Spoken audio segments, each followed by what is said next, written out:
Bienvenue à Débat de Cité MKO, espace dédié au débat, aux échanges entre citoyens sur les sujets brûlants de l'actualité de notre époque et de notre temps. Débat de Cité MKO est un lieu d'expression libre et ouvert abordant des thèmes tels que la démocratie, la gouvernance, la justice, l'économie, l'éducation, la santé et bien d'autres. Chaque débat est une plongée profonde dans des sujets d'intérêt public visant à éclairer les consciences et encourager l'engagement citoyen, personnel et volontaire. L'objectif vise à dépasser les limites politiques et partisanes en favorisant une discussion inclusive.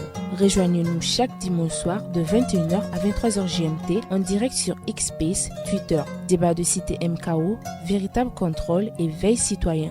Mesdames et messieurs, bonsoir et bienvenue à ce énième débat de Cité. Ce soir est exclusivement consacré aux crimes politiques et aux crimes de guerre devant la justice, qu'elle soit nationale ou internationale. Juste quelques mots d'introduction pour ne pas passer plus de temps qu'il ne faut, pour vous dire simplement que de plus en plus, les questions de gouvernance sont intimement liées à des crimes politiques et ne me demandez pas de vous définir d'entrée ce que c'est qu'un crime politique, mais également à des crimes de guerre.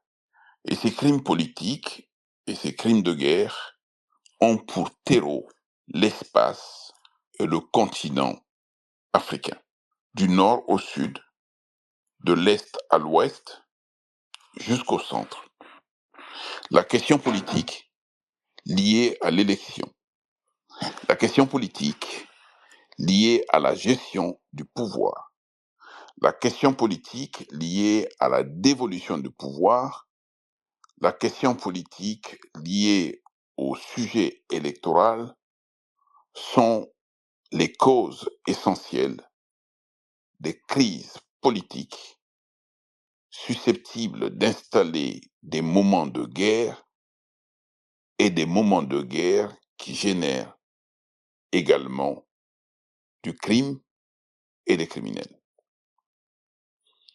Pendant très longtemps, le crime, qu'il soit politique ou qu'il soit de guerre, consécutivement à la politique, n'ont pas fait l'objet de poursuites. Les justices nationales, totalement instrumentées et inféodées, ne poursuivaient que le perdant et l'opposant.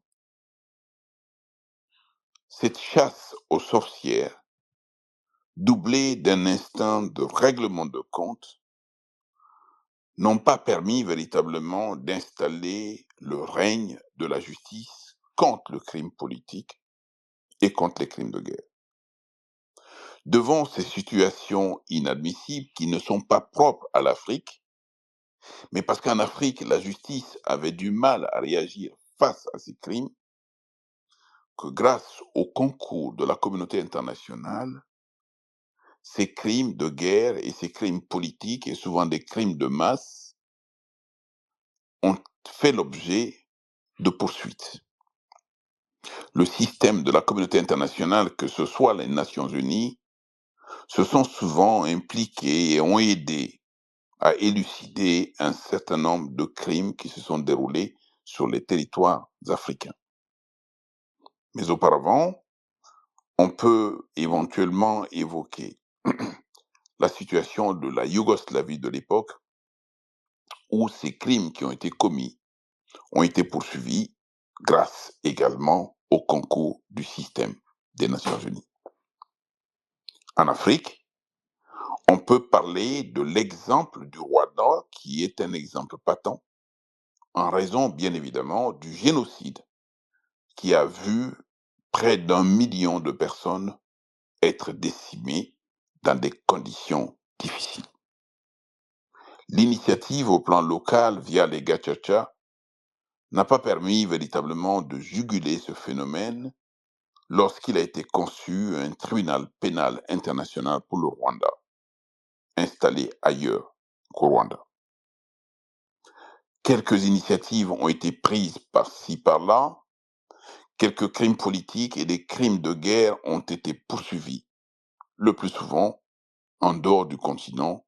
Je pense notamment à la Cour pénale internationale, où un certain nombre de personnes ont pointé du doigt pour dire que seuls les crimes contre les Africains, des crimes commis en Afrique, étaient poursuivis devant la Cour pénale internationale. Je pense notamment à tout le lot de criminels, entre guillemets, qui ont été mis en cause devant la Cour pénale internationale, qu'ils soient donc du Congo RD, qu'ils soient de la Centrafrique, qu'ils soient même du Congo Brazzaville et un certain nombre de pays. Et je peux noter dans la même dynamique également quelques Kenyans qui ont été mis en cause, le président Laurent Gbagbo qui a été mis en cause, ainsi que Blé Goudé. Bref, il y a quelques exemples symptomatiques qui ont fait l'objet de poursuites devant la Cour pénale internationale parce que les gens y ont été déférés, parce que les gens ont été mis en cause, parce que les gens ont été, pour la plupart du temps, jugés.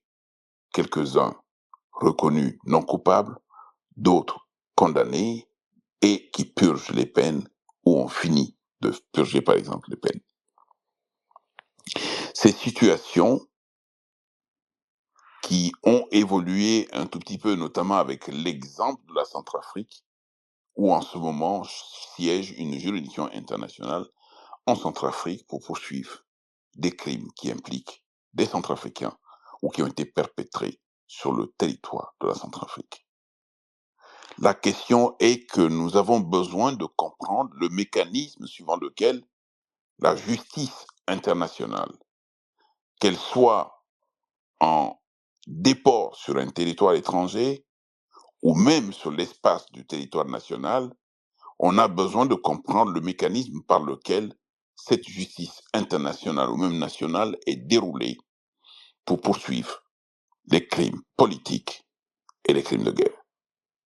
Deuxièmement, nous avons besoin aujourd'hui d'inventorier les justices internationales, que ce soit dans le cadre des justices déléguées ou pas. Nous avons besoin de comprendre leur fonctionnement en interne, les conditions dans lesquelles on nomme les juges, des conditions dans lesquelles une loi est adoptée, que ce soit la loi de fond ou la loi de procédure. Et enfin, on s'interrogera justement sur la problématique de la justice qui est rendue au nom d'un pays, au nom d'une nation. Qu'est-ce qu'il en est d'une justice qui est rendue au nom du peuple centrafricain ou au nom du peuple rwandais et que la justice se trouve par exemple à Arusha? Qu'est-ce que c'est qu'un crime que l'on poursuit à partir de la Côte d'Ivoire et ou du Kenya, mettant à cause un Ivoirien ou un Kenyan, alors même que cette justice se trouve en transport à La Haye, par exemple? Qu'est-ce que c'est que la pertinence d'une justice? Bien évidemment, qui essaie d'appréhender des crimes, mais des crimes qui ont été perpétrés par des gens qui sont mis en cause, qui sont jugés en dehors du territoire national, suivant des lois qui ne sont pas toujours des lois nationales, qu'il s'agisse de lois de fond ou de lois de procédure. Ces situations doivent nous amener, en tant qu'Africains, à réfléchir, doivent nous amener également à nous poser un certain nombre de questions par rapport au lien justice, pays, État, nation, justice et capacité pour nos juges de prendre en charge ces dossiers, et justice, capacité pour notre justice de poursuivre des crimes et des délits qui ne doivent pas être impunis. C'est pour ça que dans ce space, aujourd'hui, nous avons demandé à un certain nombre de personnes de nous rejoindre. Il s'agit de Alioune Tine, qui est défenseur des droits, fondateur de Africadium Center, et Alioune Tine est connu de la Société des défenseurs des droits aujourd'hui comme étant une personnalité publique engagée dans la défense des droits et des libertés. J'espère simplement que Alioune Tine ou est là ou ne va pas tarder à nous rejoindre. Le deuxième, et pas le moindre, est notre excellent confrère et notre grand aîné, Xavier Jean Keita. Xavier Jean Keita est avocat au barreau de Paris. Il est médiateur Il est ancien conseil principal de la défense à la CPI. Il y a séjourné pendant 17 ans. Il a assisté, bien évidemment, Laurent Gbagbo, Blé Goudé et Jean-Pierre Bemba à l'occasion de leur première comparution. Il est ancien avocat de Saïf al-Islam Kadhafi, le fils de Muammar Kadhafi. Il est expert juridique international. Il est ancien juge de première instance à l'Organisation internationale de la francophonie. Il est ancien président, mais ça date de très longtemps déjà, du premier syndicat des avocats de France, la FNUJA, et il est ancien président de commission au Conseil national des barreaux. Il est depuis récemment secrétaire général adjoint de la CIB et conseiller principal du bureau du Conseil public pour la défense. Notre confrère Oumar Berthet, qui est avocat publiciste spécialisé en droit communautaire de la CEDEAO, droit constitutionnel et droits de l'homme, auteur de l'ouvrage La CEDEAO face au changement anticonstitutionnel de pouvoir en Afrique, devrait nous rejoindre, mais malheureusement a été empêché à la dernière minute, tout comme notre excellent confrère Bala Sissé, qui est avocat spécialisé en droit administratif, en droit public, en droit des étrangers, et Bala Sissé est l'auteur de cet ouvrage qui traite donc du durcissement du régime de la transition au Mali et du deuxième ouvrage, La fin de la Troisième République au Mali.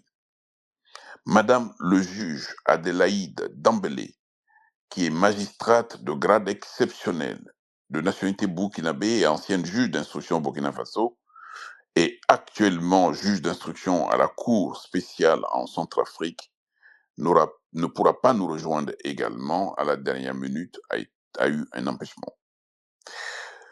Docteur Ravel Béni Dielon Moutieu est titulaire d'un doctorat PhD en droit public. Il est spécialiste en droit et contentieux de droit public. Il est membre du réseau francophone de droit international.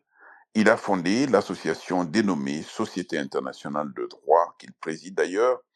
Il est auteur de publications principalement dans les domaines du droit constitutionnel et du droit international, pratique une pratique de l'activité des juridictions constitutionnelles des États d'Afrique noire francophone. Il est membre du Centre de recherche et d'études en droit. Voilà pour les personnes invitées ce soir. Je vais juste demander à Xavier Jean Keita, que j'ai vu, je crois, et à qui j'adresse donc une invitation à parler. Et je ne sais pas si les autres invités sont là déjà, mais on va déjà commencer avec Xavier Jean Keita, justement pour parler de notre sujet et surtout de l'introduction de notre sujet qui va nous permettre sans doute de comprendre déjà le sujet. Xavier Jean, je t'ai adressé une invitation. Il faut juste que tu acceptes l'invitation pour pouvoir monter donc sur le stage et puis commencer à évoquer le sujet avec moi. Je te l'adresse à nouveau. Il faut juste cliquer là-dessus pour accepter l'invitation pour que tu puisses remonter. Alors, Xavier Jean, sinon il faut appuyer sur micro et pour demander la parole et pour monter. D'ici là, je me réjouis donc de la présence parmi nous d'un certain nombre de droits de l'homiste qui vont devoir donc nous appuyer sur ce sujet-là et tout le long de nos échanges. Xavier Jean, merci de monter, s'il te plaît, pour que l'on puisse commencer justement cette discussion. Pendant ce temps, j'adresse justement un rappel à Liontine en lui demandant donc de venir également nous rejoindre parce qu'il avait donné son accord de principe. Xavier Jean est là et je me réjouis qu'il soit là. Xavier Jean, bonsoir et merci d'être là. Tu peux ouvrir ton micro pour nous dire qu'est-ce que c'est que la justice internationale, en quoi consiste la justice internationale, qui sont poursuivis devant la justice internationale et sur la base de quoi les gens sont poursuivis devant la justice internationale. Xavier Jean, Bonsoir, j'espère que vous m'entendez bien. on t'entend.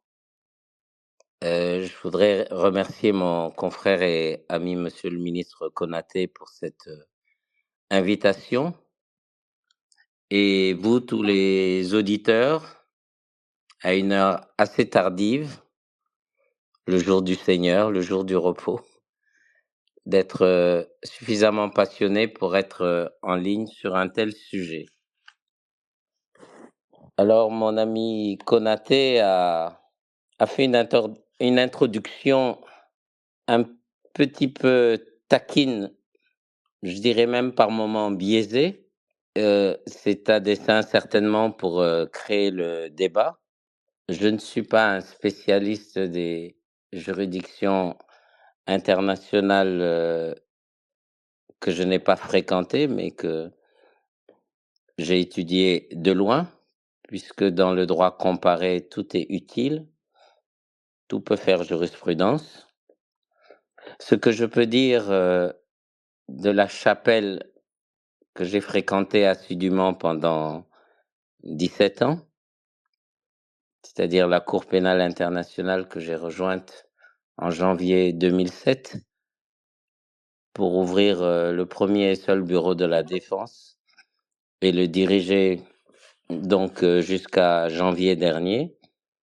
Ce que je peux vous dire de cette juridiction au regard des questions que vous avez posées, Monsieur Konaté, c'est d'abord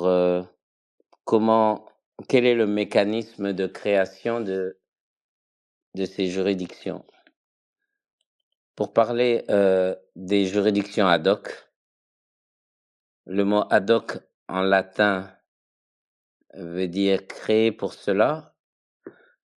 La première juridiction, les deux premières que vous avez citées, c'est-à-dire le tribunal international pour l'ex-Yougoslavie et le tribunal international pour le Rwanda, ont été créés après des événements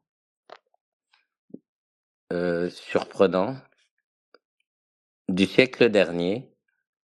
Je dois dire qu'au moment où on marche sur la Lune, on marche également sur la tête. On massacre son prochain, aussi bien en Europe super développée qu'en Afrique connue pour son hospitalité, je dirais à la sénégalaise, sa teranga ou sa façon en tout cas d'accueillir son prochain. Qui aurait pu imaginer que des Hutus allaient massacrer des Tutsis et que au Rwanda, en Afrique, en plein cœur de l'Afrique, nous allions avoir le troisième et dernier génocide du siècle dernier. Alors, ces mécanismes ont été créés par une résolution des Nations Unies. Dès l'instant où c'est une résolution des Nations Unies, cela lie l'ensemble des pays qui font partie du système des Nations Unies. Je dirais que ce système-là, c'est plutôt une justice que je qualifie de réaction. Une justice de réaction parce que chronologiquement, on attend qu'il y ait une catastrophe pour ensuite réunir le Conseil de sécurité et faire agir l'ONU sur la base du chapitre 7 qui fait du Conseil de sécurité le véritable gendarme du monde. Donc, catastrophe, réunion, résolution, et ensuite, on crée les mécanismes pour mettre en place une juridiction et qui poursuit, avec des règles de procédure, bien entendu, pour rentrer en voie de poursuite et finalement de jugement. Voilà le premier mécanisme que je peux juger ou considérer comme une justice de réaction. C'est mieux que rien, mais pour moi, ce n'est pas satisfaisant ni satisfactoire. Avant cela, il y a l'ancêtre, c'est-à-dire les juridictions de Tokyo et de Nuremberg. Nous pouvons dire que Tokyo et Nuremberg sont les ancêtres de toutes les juridictions pénales qui ont suivi après, et la Cour pénale en fait partie. Mais certains ont considéré, même si les progrès de Nuremberg et de Tokyo étaient considérables, on a considéré que c'était plutôt une justice de vainqueur. Imaginez un seul instant que Hitler et ses alliés aient gagné la Seconde Guerre mondiale. Peut-être que De Gaulle, Churchill, les Américains, tous les alliés de l'époque auraient été poursuivis comme criminels contre l'humanité. Donc, la justice de vainqueur, parce que c'est bien entendu ceux qui ont gagné qui ont jugé les autres comme étant des criminels, c'est-à-dire les nazis et leurs alliés, ce n'est de toute façon pas satisfactoire. En tant que juriste, ce que nous apprenons en premier à l'université, c'est le principe latin nulla pena nullum crinem sine lege. Pas de peine, pas de crime sans loi. À savoir que dans une société organisée, c'est le droit qui doit précéder les réactions. On ne réagit pas en fonction d'une catastrophe, mais on dit le droit et nul n'est censé ignorer la loi. Je dois dire, pour parler de la dernière née des juridictions qui correspondent, en tout cas, la dernière, je voulais dire la première, qui correspondent à ce principe, c'est la Cour pénale internationale. C'est pas pour prêcher pour ma paroisse, mais c'est la seule qui a créé, par la voie d'un traité, et c'était la première fois, c'est-à-dire rassembler des États et leur dire, voilà, il nous faut créer une juridiction pénale internationale, mais selon votre volonté. C'est à vous, États, de dire le droit. Et les États sont réunis et par la voie d'un traité, ont créé et signé et adopté le statut de Rome en juillet 1998. Puisqu'on parle de l'Afrique, le Sénégal, un de mes pays, une de mes patries, a été le premier État à signer et ratifier le statut de Rome. Et c'est à partir de 60 instruments de ratification, je ne connais pas la qualité et l'origine de tous les auditeurs, pardonnez-moi ceux qui savent déjà ce que c'est, mais de préciser, puisque mon confrère Konaté m'avait dit que ce serait tout public. La ratification, c'est ce qui suit la signature. Un État envoie un de ses représentants qui signe, mais ensuite, la ratification est la confirmation postérieure par l'État lui-même de la signature qu'il a posée. Ça peut être un vote de l'Assemblée nationale, ça peut être une juridiction supérieure, ça peut être le gouvernement, bref. Un instrument local interne confirme que cette signature est ratifiée, confirmée. Dès lors, et ça c'est le droit général, la Convention entre en vigueur concernant cet État et en général elle a valeur supralégale, c'est-à-dire même au-dessus de la loi locale. Voilà le principe. Et donc voilà que pour la première fois, on crée enfin une juridiction sur la base d'un traité, c'est-à-dire chaque État est souverain. Quel est le plus bel acte de souveraineté pour un État? C'est de choisir volontairement de limiter cette souveraineté en adhérant ou en rejoignant un groupe d'États dans le cadre d'un traité. Ça aussi, c'est un acte de souveraineté. Je dis qu'il n'y a pas plus grand acte de souveraineté en limitant cette dernière et en décidant qu'ensemble, on est plus fort. Et on le devient sur le plan non pas national, mais international. Donc voilà une première introduction pour répondre aux premières questions posées par mon confrère Konaté. Voilà le mécanisme qui conduit à la naissance des juridictions. Concernant ce que j'ai appelé Petit tacle, mon confrère Konaté a évoqué des crimes politiques ou des crimes de guerre. Alors moi, je ne sais pas ce que c'est qu'un crime politique. Je n'en ai pas, j'ai pas participé en tout cas à des procédures où il y avait des crimes politiques. Mais je sais ce que mon confrère veut dire par là.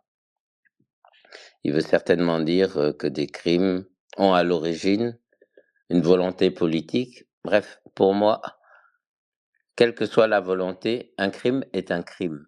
Et quelle que soit la personne. Et pour parler de la Cour pénale internationale, cette dernière a retenu, dans un premier temps, 3 chefs de poursuite possibles, 3 possibles charges: crime contre l'humanité, crime de guerre, génocide. Donc, on se retrouve en 2002, au 1er juillet, au moment où la Cour pénale entre en vigueur, sur le principe pas de peine, pas de crime sans loi. Tout ce qui a pu exister avant l'entrée en vigueur de la Cour pénale internationale, donc avant sa naissance, cela n'entre pas dans la compétence de la Cour pénale.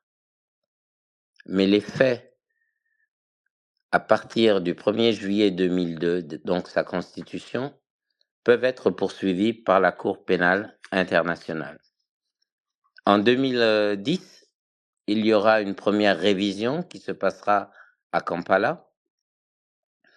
La révision a permis d'adopter in extremis, vers 3-4 heures du matin, alors qu'on allait tout clôturer. Les Russes étaient là, les Chinois étaient là, les Américains étaient là. Pourquoi je les cite? Pour certains, ils avaient ratifié le statut de Rome. Ils avaient signé, pardon, mais pas ratifié. Mais ils étaient vigilants parce qu'il s'agissait de rajouter à la compétence de la Cour pénale internationale le crime d'agression.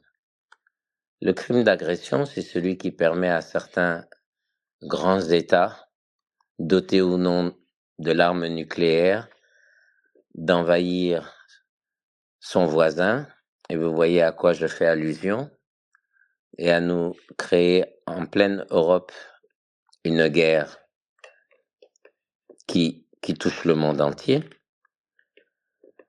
Le crime d'agression, c'est par exemple des États qui décident d'intervenir en Afrique ou ailleurs, ancienne colonie ou pas, ou de décider du sort de ce que sera le dirigeant libyen, et on voit les catastrophes que ça a donné par la suite. Bref, ce sont des exemples. Ce n'est pas de la politique. Pour ma part, je ne fais que du droit. La Cour pénale a donc pris naissance sur cette base. Quel est le continent qui critique le plus la Cour pénale internationale? C'est l'Afrique. L'Afrique et ses chefs d'État. Pourquoi? Parce que tout d'un coup, cette Cour s'est permise d'émettre en 2009 un mandat d'arrêt à l'attention d'un chef d'État africain en exercice. Janvier 2009, Hassan Omar el-Bashir, président du Soudan. Elle ne s'est pas arrêtée là, elle a poursuivi également un vice-président du Kenya. Elle a poursuivi un homme politique du Kenya. Les deux sont devenus président et vice-président.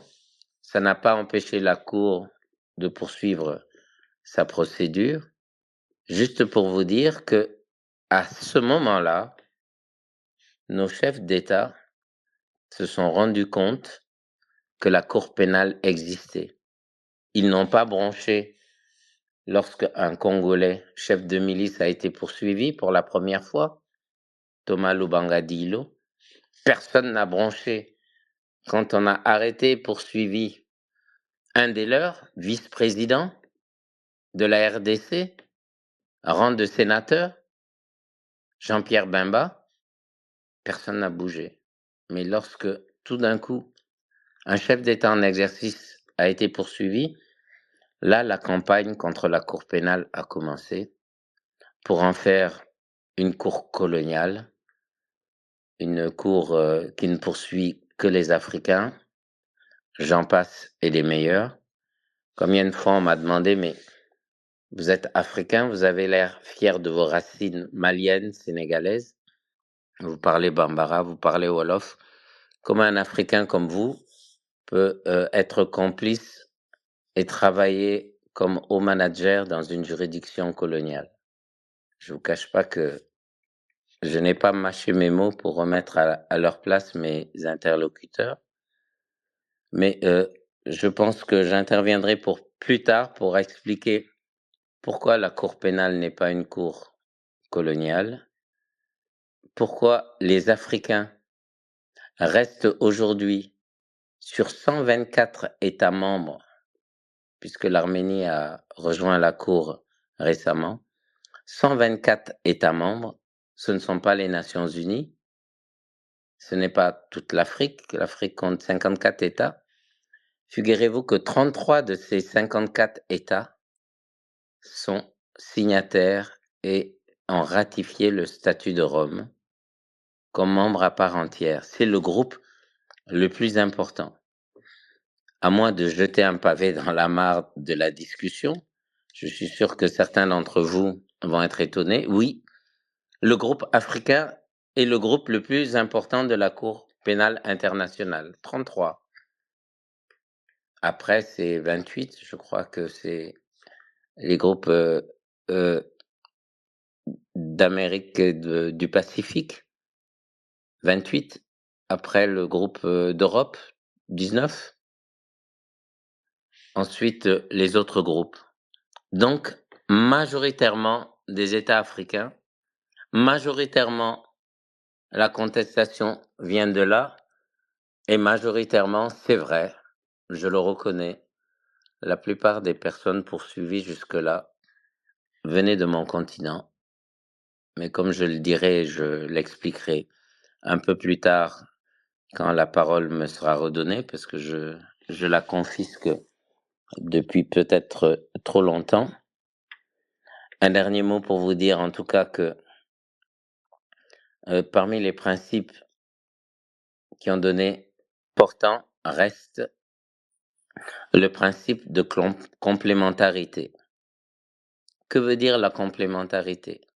Ça veut dire que la Cour, elle décide qu'elle n'est pas la Cour pénale du monde, qu'elle n'est pas la Cour d'assises du monde, elle est complémentaire des États. C'est-à-dire, chaque État a vocation en priorité à enquêter, poursuivre, condamner ou pas les personnes susceptibles, tout en, tout en, en bénéficiant de la présomption d'innocence et toutes les garanties procédurales, les États ont la priorité pour poursuivre. Et ça, c'est important. Ça veut dire que les États qui reprochent à la Cour pénale de s'être arrogé un principe de poursuite systématique de ses opposants ou de ses dirigeants qui ont perdu des élections, etc. Non. Chaque État a priorité. S'il fait semblant de poursuivre juste pour innocenter des personnes de sa proximité ou de son gouvernement, la Cour monitore et peut reprendre sa compétence. Si un État considère qu'il n'a pas les moyens, dans la sérénité et dans le respect de toutes les règles procédurales, d'organiser des poursuites et des procès, là, la Cour retrouve toute sa compétence. C'est dans ce cadre-là que la Cour s'est retrouvée compétente. Alors, ceux qui râlent après la Cour pour dire « oui, vous nous poursuivez, mais et pourquoi pas ici ou pourquoi pas là ?» ce sont les chefs d'État africains, eux-mêmes, la plupart, qui ont confié à la Cour le soin d'enquêter sur une situation. Konaté, je vais enchaîner juste pour dire comment on saisit la cour parce que. Oui, peut-être sur le dernier point, et puis on reviendra donc à, D'accord. à Djelon, Ravel, et puis à Dany sur la question Voilà. spécifique de la subsidiarité d'une part, comme Oui. tu l'expliquais tout à l'heure, qui fait que l'État national est prioritaire pour la poursuite des crimes. C'est parce Oui. que lorsqu'il reste à ne rien faire ou lorsqu'il traîne les pieds que la Cour pénale internationale ou d'autres juridictions internationales, je pense notamment à bien d'autres, hein, pour qu'on ne soit pas simplement autour de la Cour pénale internationale. Si tu Non, as non. 2 mots également de prise de parole sur la question du tribunal pénal international pour le Rwanda, ce serait pas mal. Ok. Alors, je termine en disant que, puisqu'on parle de subsidiarité par rapport à la complémentarité, la subsidiarité, ça suppose que euh, toutes les voies de recours internes sont épuisées et que la juridiction régionale ou internationale ne sera compétente que si ces voies de recours ont été localement utilisées ou épuisées. La Cour pénale, ce n'est pas ça. Elle n'est pas subsidiaire, elle est complémentaire. Ensuite, il y a 3 chefs de saisine possibles de la Cour pénale.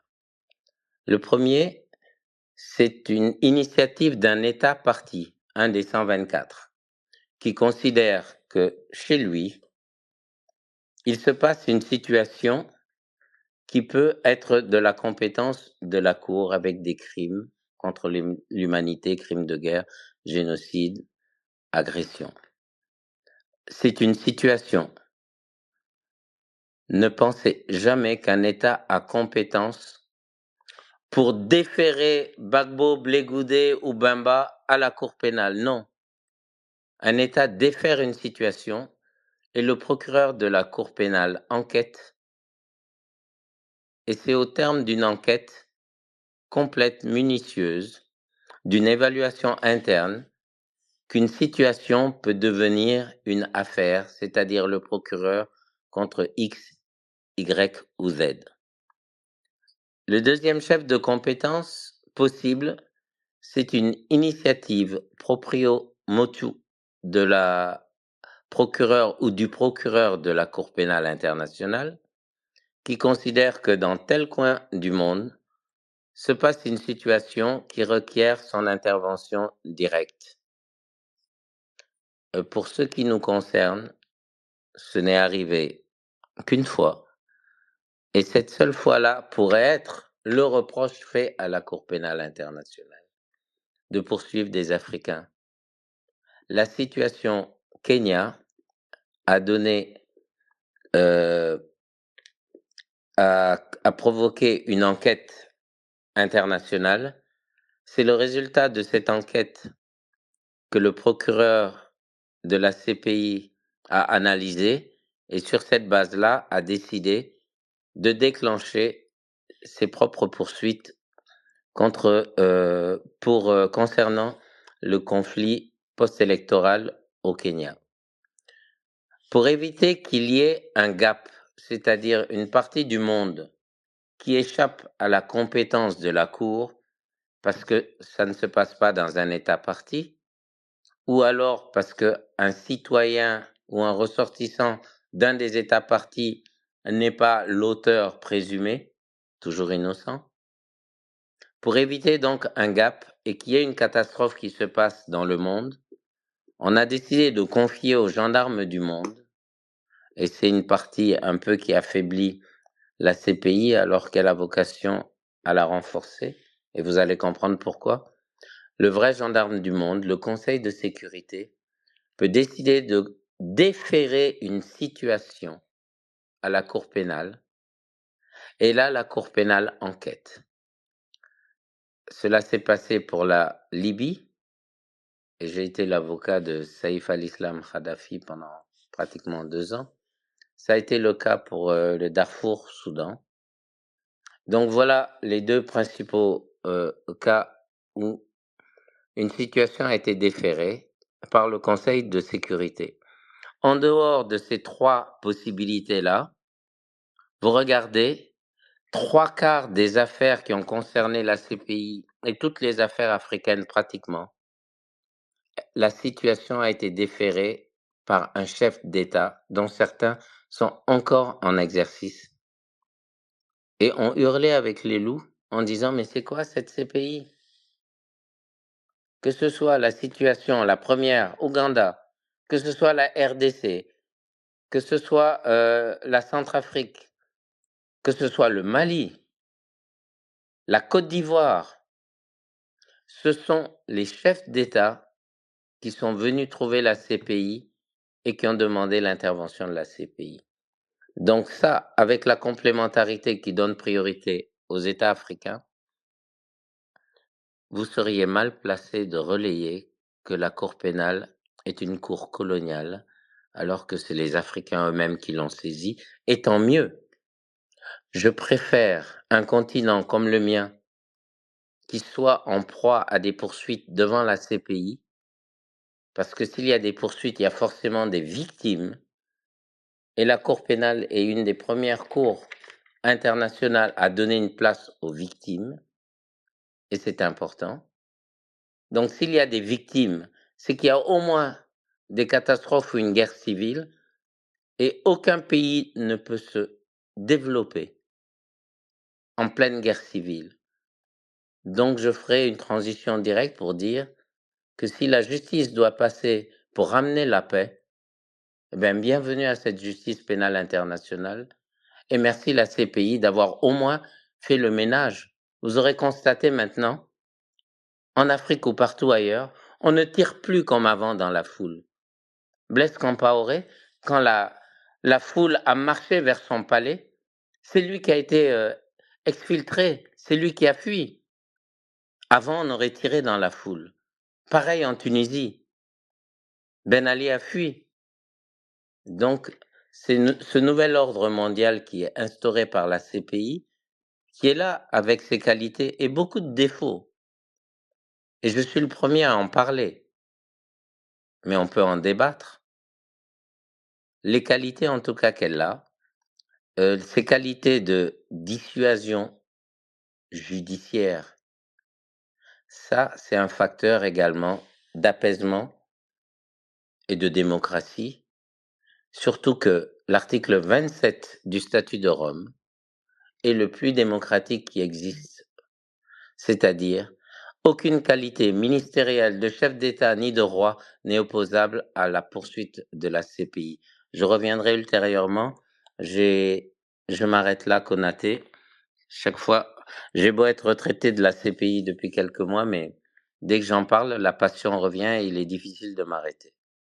Je te remercie. Je te remercie infiniment, d'abord, pour ta présence.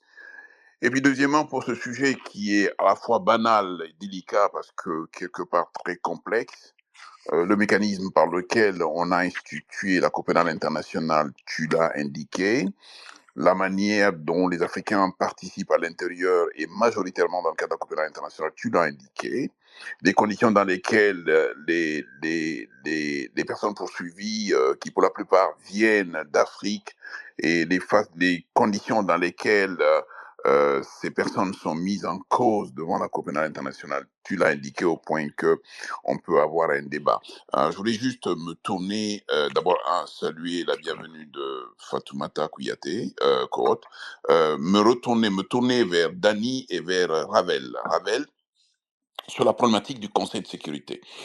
Je pense qu'il est important aujourd'hui d'indiquer comment ce Conseil de sécurité, composé des 5 membres, Xavier Jean l'a dit tout à l'heure que c'est les super gendarmes, mais en même temps, c'est les maîtres du monde qui se comportent comme des maîtres du monde, mais je ne suis pas sûr qu'ils méritent d'être véritablement des maîtres du monde quand on regarde aujourd'hui ce qui se passe à Gaza. Et quand on regarde l'ampleur du crime, et je ne suis pas en train de dédouaner dans un sens un crime et un autre, mais ce que je sais depuis des mois, Gaza et tous les alentours sont aujourd'hui pilonnés de bombes. Et tous les jours, des gens meurent, notamment des enfants. Et on n'a aucun conseil de sécurité aujourd'hui qui arrive à se réunir pour aujourd'hui élaborer une résolution de manière à ce qu'il y ait une injonction contre la superpuissance aujourd'hui qui pilonne Gaza dans des conditions humainement inacceptables. Est-ce que, encore une fois, le mécanisme de la justice pénale internationale, qui donne ce super pouvoir à des membres du Conseil de sécurité, mais qui n'en font pas un bon usage, au point qu'aujourd'hui, l'injustice et l'impunité gagnent des sphères dans lesquelles, au bout du compte, c'est beaucoup de morts. Je reviendrai donc à Dany, justement sur la problématique des mécanismes de justice internationale en Afrique, et particulièrement dans le cas du Rwanda, avec le tribunal pénal international pour le Rwanda qui a été installé donc à Arusha, et puis le contexte dans lequel les crimes peuvent être encore réprimés. Je pense notamment aux crimes odieux en Guinée qui ont des relents politiques ou des mobiles politiques. Je pense notamment aux crimes odieux qui ont eu lieu dans un pays comme le Tchad où des dizaines et des dizaines de personnes ont été massacrées dans des conditions inacceptables sans que le processus du Conseil de sécurité ne soit mis en œuvre, sans même que les offres d'enquête qui ont été proposées par les dirigeants politiques localement n'aient été suivies des faits et visiblement aujourd'hui personne ne va les regarder par deux fois. Donc l'un et l'autre, Ravel dans un premier temps et Dany dans un deuxième temps, pour qu'on puisse peut-être revenir encore justement à Xavier Jean sur des questions beaucoup plus spécifiques. Ravel en 5 minutes et Dany en 5 minutes. Alors, bonjour à tout le monde. Bonsoir dans certains pays ou alors dans certaines villes. Je vais remercier Maître Mamadou Konaté pour l'invitation au Space que je participe avec beaucoup de plaisir et où je suis également instruit par rapport à l'ensemble des problématiques qui sont évoquées. Je crois que hier encore, on était à un Space avec le professeur Paul Gérard Pougoui et je pense que ce Space s'inscrit dans tous les cas, à mon sens du moins, dans la continuité, parce que hier encore, le professeur Pougoui relevait justement que le pluralisme juridique est en train de faire un certain nombre d'affres parce qu'on a comme l'impression d'une concurrence. Pourtant, justement, tous les mécanismes qui sont sur pied visent un but. Aujourd'hui, par exemple, je crois que Xavier, qui m'a précédé et à qui je passe le bonsoir, a évoqué un certain nombre de paramètres assez importants, notamment le fait que la juridiction pénale internationale n'est pas uniquement dédiée à un continent particulier, mais viserait justement, c'est-à-dire un meilleur rendu de la justice, puisque le but est de rendre justice et d'empêcher qu'une culture de l'impunité y soit une culture de l'impunité, ouais, voilà, une culture de l'impunité plus globalement. Donc, je crois qu'au travers du principe de la complémentarité, cela répond favorablement à l'ambition de pouvoir non pas que punir, mais aussi dissuader, parce que l'objectif, justement, est de pouvoir poursuivre les différents délinquants ou encore les criminels.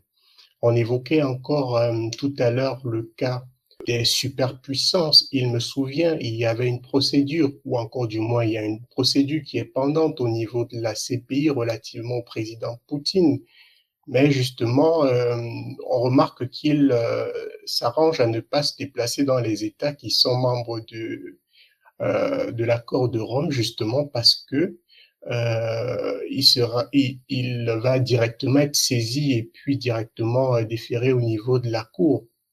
Donc, on voit justement que il y a un besoin de justice, un véritable besoin de justice, sauf que on est dans une situation où on a des impressions du deux poids, deux mesures, alors que c'est le principe de précaution qui quelquefois guide la pensée. Je prends le cas notamment des changements anticonstitutionnels de gouvernement, excusez-moi ce parallèle qui n'a peut-être rien à voir directement avec les crimes internationaux, quoiqu'étant qualifiés par le professeur Soma comme étant un crime international, notamment les changements anticonstitutionnels du gouvernement, au regard de l'impact que cela a. Disons que par rapport à cela, nous remarquons justement que on a vu le Mali et le Burkina Faso, par exemple, déclarer, c'est-à-dire considérer comme un acte de guerre la situation, lorsque du moins la CEDEAO a décidé d'intervenir au Niger. Plusieurs ont apprécié la situation en estimant justement que la décision de la CEDEAO était beaucoup plus guidée par la France et tout ce qu'on veut. Et j'ai comme l'impression qu'à force de populisme, on perd de vue la raison ou encore on perd de vue le droit. Parce que le droit va bien au-delà, notamment des considérations populaires, quoiqu'il est une maxime qui indique justement que errant communis, je crois qu'on peut continuer avec la dite maxime, mais l'erreur commune peut créer du droit, mais le droit n'est pas toujours le fait populaire. Le droit va bien au-delà. C'est la raison pour laquelle aujourd'hui, au-delà des considérations d'ordre démocratique, on regarde aussi à l'intérêt supérieur de l'État. Donc, je balaie rapidement ces différents points. Excusez-moi le désordre, mais c'est justement parce que il y a un défaut de cohérence qui est de nature à susciter la confusion. Et je crois qu'un besoin de précision est nécessaire pour permettre d'affiner la pensée et qu'on évite justement de se perdre dans les débats qui seraient dans des débats politiques, mais aussi d'opinion publique guidée. Je préfère le dire comme ça. Pourquoi? Parce que justement, à un moment donné, il faut que le droit soit dit, et le bon droit surtout, et non que les juges puissent se laisser guider par des considérations politiques ou alors que l'on puisse se laisser prendre dans ces considérations panafricanistes qui visent à indiquer que les juridictions telles que mises sur pied sont des juridictions du colon. Parce que justement, on n'est pas justement dans un contexte où les choses ont été mises sur pied pour une communauté particulière, mais le but ultime est notamment de mieux, sinon de bien rendre la justice. Je vais uniquement chuter sur le principe de la complémentarité, tout d'abord en rappelant que il y a déjà la compétence universelle d'abord qui avait été aussi mis en évidence. Je crois que le cas belge, en Belgique d'ailleurs, il y avait carrément une loi sur la compétence universelle qui donnait la possibilité. Allô? Oui, vas-y, on t'entend. Voilà, qui donnait la possibilité aux juridictions belges de juger les étrangers coupables d'une violation grave du droit humanitaire devant les juridictions belges. Et c'est sur cette base-là, d'ailleurs, qu'ils ont revendiqué justement de juger le président Hissène Habré lorsqu'il était au Sénégal. Voilà, justement. Donc, c'est justement parce que désormais, il y a, au-delà de la CPI, il y a justement cette possibilité, je préfère dire cette faculté, de pouvoir juger sur son territoire des criminels ou encore des personnes qui seraient reconnues coupables de crimes graves. Bon, reconnues coupables, c'est une fois le jugement déjà prononcé, mais du moins, c'est les personnes poursuivies pour des crimes graves. Il est possible qu'ils soient jugés sur le territoire de l'État où ils se trouvent. Disons que c'est une évolution. La Cour pénale internationale intervient à ce moment-là à titre complémentaire, ceci relevant, sinon rappelant ce que Xavier a dit tout à l'heure. C'est à l'État qu'il incombe la responsabilité principale d'assurer la protection de ces populations. Maintenant, c'est en cas de manquement ou de violation de l'État que les juridictions internationales sont directement encore sont mis à contribution pour permettre le rendu de la dite justice. C'est pour cela que c'est d'abord une compétence nationale. Maintenant, c'est en cas de carence ou encore en cas de manquement, sinon de violation des droits, que la justice internationale intervient à ce moment. C'est pour cela que le principe de complémentarité peut ça peut nous donner des impressions de subsidiarité, justement, parce que on se rend compte justement qu'à partir du moment où l'État ne manifeste pas la volonté de bien juger, là, à partir de ce moment, on peut porter plainte au niveau de la CPI, justement parce qu'il y a une carence de l'État qui a été observée. Et à ce moment-là, ce n'est plus une question de... C'est-à-dire là, la CPI se saisit pour un manquement de l'État, mais ce qui est clair, c'est que l'État va contester ce manquement en raison de ce que il va estimer qu'il a mieux rendu la justice et qui sait, justement, d'un point de vue international, les décisions ou alors la vie publique interne est considérée comme un fait du point de vue du droit international. Donc, disons que je préfère aller sur ces considérations liminaires et puis au fur et à mesure de la discussion, on pourra essayer d'évoquer peut-être une forme d'autonomie. Je crois que vous aviez évoqué une certaine autonomie au niveau de la saisie, notamment que le procureur dispose de la possibilité de diligenter des enquêtes. Oui, il y a l'État, il y a le Conseil de sécurité, mais il y a aussi cette possibilité du procureur de pouvoir diligenter un certain nombre d'enquêtes. Et je crois qu'on va revenir dessus plus tard. Merci. Merci beaucoup. Dany. Merci, maître. Et je crois que mes deux prédécesseurs ont mis le doigt sur le cadre général d'intervention des juridictions de la justice pénale internationale. Et comme vous l'avez souhaité, maître Konaté, je vais essayer d'aborder l'aspect des initiatives de jugement, de violation massive des droits humains qui interviennent dans les contextes africains, en situation en relation avec les crimes contre l'humanité, des crimes de guerre notamment. Alors, il faut reconnaître que les interventions de la justice pénale internationale à l'initiative de ces structures qui se rapportent aux Nations Unies, ces interventions sont assez éloignées des populations africaines. L'Afrique est un grand client de la justice pénale internationale et cela a amené un certain nombre d'Africains à considérer que c'était comme une justice coloniale. Alors, est-ce qu'il y a eu sur le continent africain des initiatives pour connaître des situations de violation grave des droits humains? Oui, il y en a eu ces dernières années. Nous pouvons citer par exemple des procès comme un qui est d'ailleurs en cours, le procès du 28 septembre en Guinée. Vous vous rappelez des massacres du 28 septembre 2009 qui se sont déroulés sur le territoire guinéen quand le président de la junte d'alors, Moussa Dadis Camara, avait tenté de se présenter à l'élection présidentielle. Et la réaction de la population, surtout de la classe politique, a amené à une répression massive en marge d'un rassemblement qui était prévu au stade du 28 septembre à Conakry. Ce procès est en cours depuis l'année dernière à l'initiative des juridictions nationales de la Guinée. Alors, ce procès connaît un sort qu'on peut analyser après parce que ce sont des juges guinéens qui sont en place. L'État a mobilisé quelques ressources. Les victimes sont encadrées par des Guinéens pour les aider à se présenter et à témoigner dans ce procès-là. Les magistrats guinéens comme des avocats guinéens, parfois appuyés par des confrères africains, se débrouillent vaille que vaille. J'étais en avril à Conakry et j'ai constaté cela avance, on fera le bilan après. On peut aussi parler du procès Hissène Habré, du tribunal spécial africain qui s'était constitué à Dakar.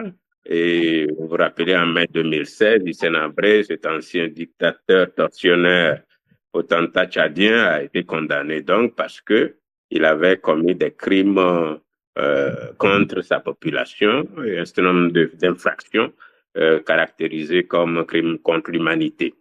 Il y a le tribunal pénal international pour le Rwanda, TPIR, qui a siégé assez longtemps à Arusha en Tanzanie, qui a été mis en place en 1994 par le Conseil de sécurité des Nations Unies et dont le mandat était de juger des personnes responsables d'actes de génocide caractérisés comme génocide des Tutsis au Rwanda. Alors, ces crimes-là contre l'humanité également étaient commis sur ce territoire de ce petit pays africain. Et le génocide rwandais est connu aujourd'hui dans le monde entier comme l'un des génocides, l'une des situations de génocide les plus contre l'humanité, des crimes de guerre. Le besoin pour les populations de savoir que ceux qui ont commis des crimes graves ont été sanctionnés, à l'incapacité. Il y a un souci peut-être. Il y a un souci peut-être que Danny doit peut-être sortir de Space pour revenir, sans doute. Danny? Danny, tu m'entends? Bon. Xavier Jean, la suite peut-être pour que on puisse encore parler 5-10 minutes et puis passer la parole donc à Fatoumata pour faire réagir les gens sur le Space. Xavier Jean. Oui.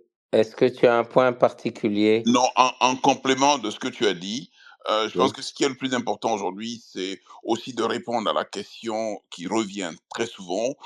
Pourquoi seulement ce sont les Africains qui sont poursuivis? Pourquoi ce sont les Africains qui sont condamnés? Et quand on regarde les péripéties des poursuites qui ont été entamées contre les Kenyans, Urutu et puis son président ou son vice-président, les crimes qui ont été poursuivis justement à l'égard de Jean-Pierre Bemba, à l'égard de Laurent Gbagbo, à l'égard de Blé Goudé, et quand on voit l'issue de ces crimes, on peut s'inquiéter justement que cette justice pénale internationale soit une justice efficace, véritablement à démêler. Je vais juste donner la parole peut-être à Dany qui va conclure peut-être son propos. Dany? Dany? Dany, est-ce que tu m'entends? Bon. Dany En n'est pas là. attendant que Danny revienne, Vas-y. ce que je voudrais dire, puisque j'ai reçu des questions, pas des questions, mais des réactions écrites, Ibrahima Malik m'a dit, je suis en désaccord profond avec vous, c'est une justice coloniale. Je lui dis, j'espère que vous m'avez écouté ou entendu. Si la Cour n'est pas parfaite, en tout cas, elle n'est pas ce que vous croyez et je pense l'avoir démontré. Alors, je sais que cette question-là revient. Si je vous demande, ou si vous me demandez, est-ce que la plupart des personnes qui sont poursuivies sont africaines, je répondrai oui. C'est un fait. Si vous me demandez, est-ce que cette cour a été mise en place pour poursuivre que des Africains, je vous renvoie à la façon de saisir la cour. Qui l'a saisie? Et c'est important de revenir sur la complémentarité. Pour ceux qui ont rejoint entre-temps, la complémentarité, elle vient du statut de Rome et elle exige que ce soit les États dans lesquels se passent des faits graves, ce sont eux qui ont priorité pour enquêter, poursuivre, condamner ou innocenter. C'est leur priorité. Donc quand la Cour se trouve saisie, c'est parce qu'un État a fait semblant d'organiser des poursuites et ça a failli arriver à la Guinée. Mon prédécesseur, juste maintenant, a évoqué le cas du 28 septembre. C'est la Cour qui a mis la pression sur la Guinée en disant « cette fois, ça suffit, ou vous poursuivez » dans le cadre de la complémentarité, où la Cour retrouve sa compétence. Et la Guinée a organisé des poursuites. Et c'est parce que la Cour pénale a mis la pression. Sinon, la Guinée allait traîner encore quelques années et les victimes et tout le monde allait avoir ce sentiment d'impunité généralisée avec bénédiction de la Cour pénale. Non, la Cour pénale a fait pression pour que les procès commencent en Guinée. Ça, c'est un fait. Donc, lorsque la Cour pénale est saisie, c'est soit que l'État n'a pas eu les moyens de poursuivre et d'enquêter dans des conditions qui garantissent l'équité des procédures, ce qu'on appelle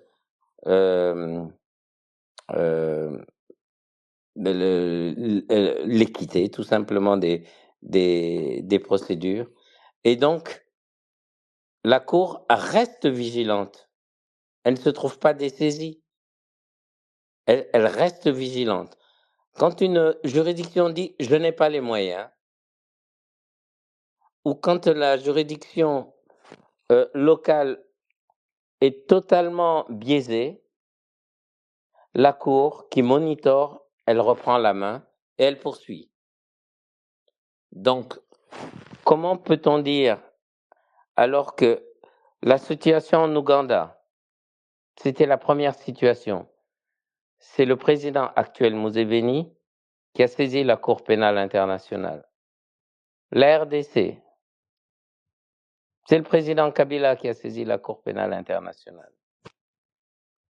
La Côte d'Ivoire, les gens l'oublient, mais sans que la Côte d'Ivoire ne soit membre, c'est Laurent Gbagbo qui avait d'abord saisi, lors des premiers événements, la Cour pénale dans le cadre d'une acceptation de compétences.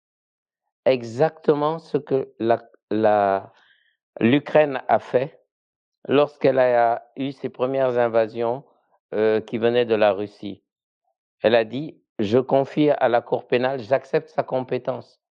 L'Ukraine n'est toujours pas signataire et État ratifiant du statut de Rome. Donc le président Gbagbo avait accepté la compétence de la Cour pénale. Les derniers événements après qui l'ont opposé au président Ouattara, c'est le président Ouattara ensuite qui lui-même a accepté la compétence de la Cour et ensuite en tant qu'État a signé et ratifié le statut de Rome.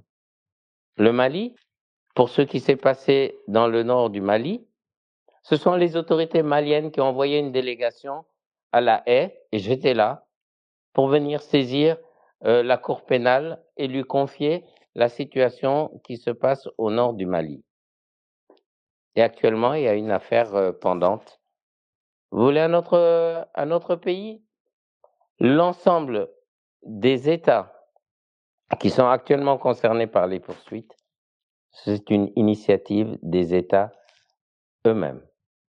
Donc, en tant qu'Africains, on est malvenu à dire oui, c'est une cour coloniale. Si chez moi c'est sale et chez mon voisin c'est propre, je vais m'interroger. Donc, je suis fier en tant qu'Africain qu'il y ait des poursuites. Je ne suis pas côté procureur. Hein. Je suis fier qu'il y ait des poursuites en Afrique parce qu'il y a des victimes en Afrique. Et ces victimes-là ne me laissent pas indifférent en tant qu'Africain. Si ce qui vous gêne, et je parle à ceux qui disent « oui, c'est une cour coloniale, elle n'a qu'à les poursuivre où ?» En Colombie, en Asie, oui, il y a des situations. Il y a une situation en Colombie, il y a une situation en Philippines. Les Philippines viennent même de se retirer de la cour pénale, comme le Burundi. Les gens peuvent se retirer, les États peuvent se retirer. Ce n'est valable qu'une année après leur retrait. Mais dès l'instant où la Cour s'est penchée sur une situation dans votre État, l'État peut se retirer, il est souverain. Mais c'est trop tard. La Cour continuera. Et l'État, le chef d'État a beau confier une situation à la Cour, les enquêtes sont indépendantes et peuvent rattraper celui qui a déclenché pas les poursuites, mais le déferrement de la situation. Et c'est arrivé dans le cadre des affaires centrafricaines que la Cour s'intéresse à d'autres personnes, y compris celles qui ont saisi la Cour de la situation. Très bien. Très bien. On a 5 minutes. Xavier Jean, on reviendra. Mais je voulais juste donner la parole à Dany, qui n'a pas eu le temps de terminer son propos tout à l'heure. Dany? Merci. Je n'entends plus Dany. Bon, Dany a un souci de micro. Okay, donc, Ravel, 2 minutes avant que je ne donne la parole à Fatoumata pour justement revenir dans le space. Oui, justement, je voulais tout simplement, à la suite de Xavier, indiquer tout simplement que il y a justement ce besoin. Et peut-être il y a un certain nombre d'éléments de jurisprudence qui laissent entendre, par exemple, que c'est la juridiction des Africains. J'aime souvent, ou encore le plus souvent, à convoquer le propos du juge Kebambaï au sujet de l'égalité souveraine qui était également contestée parce que plusieurs regardaient aux considérations géographiques pour dire que les États ne sont pas égaux et que le principe d'égalité n'existait pas. Le juge Kibambaye a répliqué en disant l'égalité n'existe pas, mais faut-il pour autant abandonner le principe d'égalité souveraine? Assurément non. Il faut au contraire réaffirmer et tendre à son règne. Or, un principe cesse d'en être un s'il a besoin de la réalité pour se justifier. Ce n'est pas parce que les États ne sont pas égaux que le principe d'égalité est faux. C'est parce que les États ne sont pas égaux qu'il faut un principe d'égalité. Donc, prenant donc cette occurrence ou encore cette référence du juge Kibambaye, je dirais tout simplement que si, par exemple, ce n'est que les Africains qui sont jugés au niveau de la CPI et que justement, c'est par rapport au crime, parce que ce n'est pas non plus comme si c'était des situations où il n'y avait pas de crime à la base et qu'on prenait uniquement des personnes qu'on flanquait en prison, quoique la question des droits acquis ou alors une fois que, par exemple, pour le président Gbagbo, par exemple, que il serait acquitté si éventuellement il y avait des droits acquis ou alors une fois qu'on l'a débarqué de l'exercice, par exemple, de son mandat, entre guillemets, et puis qu'on l'a envoyé au niveau de la CPI, par exemple, et que par la suite, on se rend compte finalement qu'il n'y avait pas, ou encore on la quitte, finalement, il y a aussi un préjudice. Et puis, il faudrait aussi qu'on pense à, euh, à une forme de justice transitionnelle. Parce que là, justement, il y a un préjudice qui a été causé à la personne qui a été assignée ou encore qui a été envoyée à la CPI pour jugement. Donc, justement, je voulais tout simplement dire que c'est pas parce que il y a aussi le principe de précaution qui prime, c'est en raison du principe de précaution, par exemple, que qu'à l'occasion des changements anticonstitutionnels de gouvernement, par exemple, on ne se permet pas de faire un certain nombre de choses. Pourtant, la loi le permet. Mais justement, parce que on voit par exemple le cas de la guerre, de l'agression de la Russie sur l'Ukraine, par exemple, bah, le Conseil de sécurité pouvait voter une résolution, on pouvait déclarer l'Union pour le maintien de la paix, comme cela a été le cas. Mais on n'a pas déclaré l'Union pour le maintien de la paix justement parce qu'on connaît les enjeux si on déclare l'Union pour le maintien de la paix pour attaquer la Russie. Justement parce qu'on sait que ça va virer à une autre guerre mondiale. Donc là, on est donc dans une situation où quel est le moindre mal?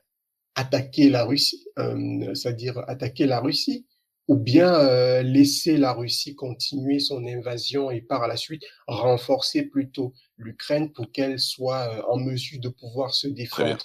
Donc on remarque que justement, allô? Oui, il faut chuter peut-être, Ravel. D'accord. Donc je disais tout simplement que oui, justement à ce niveau-là, on comprend que il n'y a pas justement un système de deux poids, deux mesures. C'est tout simplement que les enjeux sont parfois un peu trop grands pour permettre que, mais toujours est-il que la justice revienne toujours au galop. Parce que ce n'est pas parce qu'il y a eu un coup d'État que les putschistes vont se croire, c'est-à-dire vont, une fois qu'ils seraient quittés les régimes de transition, par exemple, qu'ils croiraient qu'ils seraient à l'abri des poursuites, parce qu'il y a désormais, il y a une violation du droit, et par conséquent, ils devront répondre de ce droit post, mais non plus hanté. Merci Merci. beaucoup. Encore une fois, je vais donner la parole à Dany pour qu'il puisse conclure son propos et je te passerai la parole, Fatoumata Kouyaté, pour que tu puisses la distribuer aux gens sur le Face. Je m'excuse, maître, pour les soucis de connexion que j'ai eus. J'étais sur le point de conclure mes propos pour expliquer que les poursuites judiciaires sur le territoire africain, en principe, interviennent ou devraient intervenir dans le cadre de processus de justice transitionnelle. Je suis content que mon prédécesseur en ait parlé. Et on connaît des cas sur le continent où des processus de ce genre, des pays comme au Burundi, en Guinée, RDC, Côte d'Ivoire, Burkina, Togo, ont entamé des processus de justice transitionnelle qui reposent sur des piliers assez connus. D'abord, la connaissance de la vérité, la recherche de la vérité, ça doit être effectif. Les poursuites judiciaires interviennent parce que, après avoir consulté, après avoir connu les faits réels qui ont été commis, les victimes, les séquelles que cela a eu sur les personnes, ben on décide que la justice intervienne pour juger des gens qui sont reconnus coupables de ces faits-là. Et ça, il y a beaucoup d'États africains qui n'y sont pas parvenus. C'est-à-dire, bon, il y a certains même de ces mécanismes qui ont été instrumentalisés politiquement et ça n'a pas abouti. C'était le cas en Guinée, par exemple. Il y a eu de très bons rapports. Il y a eu des consultations nationales en Guinée. Il y a eu une commission nationale sur la réconciliation nationale que le professeur Alpha Condé a mise en place. Et puis, ben, les rapports étaient déposés. Je suis sûr que si ça, le travail s'était poursuivi, je crois que ces enquêtes étaient allées depuis 58, et les crimes Camboiro, tout ce que la Guinée a connu sous les régimes successifs, jusqu'au 28 septembre. Je crois que cela aurait pu régler autrement la fin même du règne d'Alpha Condé. Donc, il y a les questions de réparation et puis des réformes institutionnelles, tout ça. En gros, je crois que c'est l'Afrique a un droit, les Africains sont en droit de contester la légitimité de la justice pénale internationale parce que ben, on ne voit que des Africains alors que on sait d'autres crimes qui se commettent un peu partout dans le monde. Pourquoi cette juridiction internationale n'a pas le courage, par exemple, de s'intéresser un peu à la Palestine, de s'intéresser à d'autres endroits du monde? Je crois, ne serait-ce que pour l'exemple, cela aurait rassuré des Africains. Mais en même temps, chez nous, pourquoi ces mécanismes de justice transitionnelle qu'on entame, on n'a pas le courage ou la volonté politique d'aller jusqu'au bout? Voilà des questionnements, certainement que des voix plus autorisées pourront aider à clarifier au cours de ces discussions. Très bien. Je crois qu'il y a une virevoltance de demandes de prise de parole. Fatoumata, je te passe la main. Merci beaucoup. Bonsoir, tonton. Bonsoir à tout le monde et puis à nos invités du soir. J'espère que vous allez bien. Sans plus tarder, avant de passer la parole à Max Sommet, puisqu'il est intervenant habituel de nos débats de CTMKO, puis passer à Ali, j'aimerais simplement rappeler que le space est enregistré et que il y a déjà des discussions dans la partie commentaires. Vous pouvez y prendre part. Et voilà, si vous avez des questions, n'hésitez pas à m'écrire. Mes DM sont entièrement ouverts ou même demander la parole. Donc, sans plus tarder, je vais passer la parole à Max Sommet et puis on passera à Monsieur Ali. Bonsoir à tous. J'ai écouté très attentivement l'exposé de Xavier Jean pour voir si j'avais mal compris. Et ce qu'il a expliqué, c'est exactement ce que moi j'ai compris de la CPI, du traité de Rome, de la procédure pour saisir la CPI. Et vous voyez, pendant qu'il parlait, j'étais en train de penser à autre chose. Je ne parle pas des bases militaires françaises en Afrique. Je pense à l'opération Barkhane. En fait, ce qui s'est passé avec l'opération Barkhane, c'est exactement ce qui se passe avec la CPI. C'est le président de la transition malienne, John Kounda Traoré, qui a appelé François Hollande avec Alassane Dramane Ouattara, qui était président de la CEDEAO à l'époque, pour demander une intervention rapide pour arrêter les colonnes djihadistes qui descendaient vers Bamako. Et François Hollande a demandé à ce qu'ils envoient un document écrit. Parce que bon, on connaît les Africains maintenant. Ils ont envoyé un document écrit. Il paraîtrait même que le document a été quasiment dicté par le cabinet de François Mitterrand aux autorités maliennes de transition. Je n'y étais pas, en tout cas, le bruit court. Toujours est-il que la France a cherché à se couvrir, connaissant les Africains. Ensuite, en 2013, donc l'opération Serval était terminée, en accord avec les présidents du Mali, du Burkina, du Niger, du Tchad et de la Mauritanie, ils ont décidé non pas d'arrêter l'opération Serval, mais de la transformer en opération Barkhane sur l'ensemble de la zone. À la demande des présidents africains, c'est très important. Ensuite, on a vu le procès qui a été fait. C'était les troupes d'invasion coloniale. De la même manière, nous avons signé et ratifié 33 États sur 54 en Afrique ont signé et ratifié le traité de Rome. Et quasiment tous les cas en Afrique, ce sont les États eux-mêmes qui ont saisi la CPI. Mais on vient dire que c'est un tribunal colonial, c'était pour la domination de l'Afrique. Le parallèle est tellement frappant. Moi, j'avais été très choqué par la manière dont Macron avait convoqué les présidents du G5 Sahel comme de vulgaires vassaux au sommet de Pau. J'étais vraiment ulcéré. Pourtant, je savais exactement pourquoi et je savais que ça visait le président Ibeka et le président Roch-Marc Christian Kaboré. Pourquoi? Parce que il ne jouait pas franc jeu. C'est le ministre de la Défense du président Roch-Marc Christian Kaboré, Chérif Si, pour ne pas le nommer, qui est allé en Afrique du Sud, dans un journal sud-africain, raconter que ce sont les aéronefs français qui renseignent les terroristes au Burkina. Et suite à ça, ils ont sorti une note qu'ils ont envoyée à tous les opérateurs d'aéronefs et en particulier les entreprises minières et les représentations diplomatiques au Burkina Faso. Et tenez-vous bien, la même nuit que le courrier a été envoyé, c'était la même lettre envoyée à tout le monde, hein, mais seule celle qui était adressée aux conseillers militaires de l'ambassade de France a fuité dans la presse comme par hasard. Et il y a eu toute une campagne à l'époque, parce que le MPP se rendait compte qu'ils étaient acculés et en échec total face au terrorisme. Il y a eu toute une campagne à laquelle j'ai des amis qui ont participé. Je leur disais, mais arrêtez. Par ailleurs, le président Roch-Marc Christian Kaboré lui-même, lors de sa dernière interview avant son renversement, il a reconnu que c'est l'armée burkinabé qui lui interdisait de s'appuyer sur Barkhane et sur Sabre. Sabre, c'est l'opération du COS de l'armée française qui était basée à Ouaga depuis 2005 et en même temps que l'Africom. Et à l'époque, c'était pour lutter contre le GSPC qui s'était transformé en AQMI au nord du Mali et prenait des otages au Mali et commettait des attentats en Mauritanie. Mais comme à l'époque, Nelson Mandela, qui était président de l'Union africaine, avait sorti un oukase contre l'installation de nouvelles bases occidentales en Afrique. Donc personne n'en a voulu et Blaise Compaoré, lui, il les a acceptés en toute discrétion, sans aucun débat à l'Assemblée nationale, sans aucun débat public. Donc ils étaient au Burkina depuis 2005, mais ils opéraient uniquement au nord Mali et en Mauritanie et au Niger. Très bien.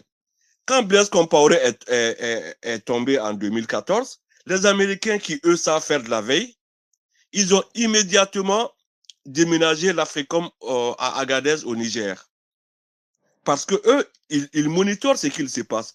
Et ils ont vu que pendant l'insurrection, et que même avant l'insurrection, la CGTB, qui est la principale centrale syndicale au Burkina Faso, avait dans sa plateforme revendicative, donc c'est un syndicat majoritairement de fonctionnaires, hein, donc un syndicat catégoriel.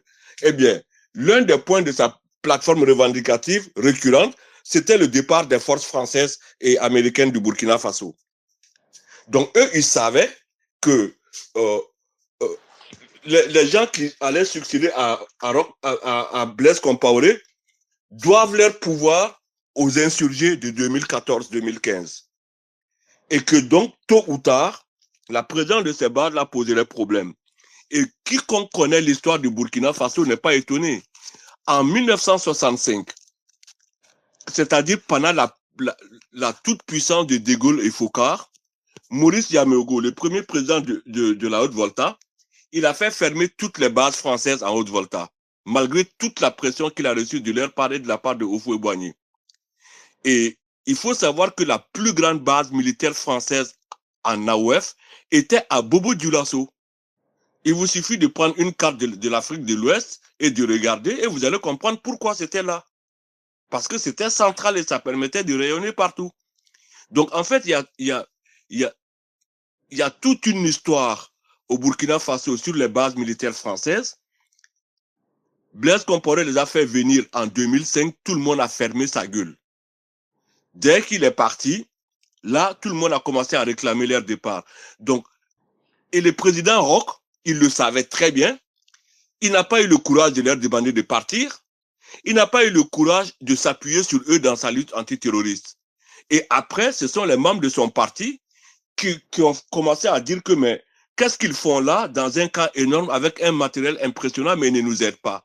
Mais ils ne nous aident pas parce qu'on ne leur demande pas. Lorsqu'il y a eu en janvier 2016 les attentats du Cappuccino, du Taxi Brousse et de l'Hôtel Splendide, au bout d'une journée, le gouvernement burkinabé a été obligé de faire appel à Sabre. Et Sabre est intervenu. Et ils ont neutralisé les terroristes et libéré les otages. Chaque fois qu'on les... Et comment est-ce que Roch les sollicitait? Il les sollicitait quand une attaque était déjà en cours pour leur demander un bombardement aérien.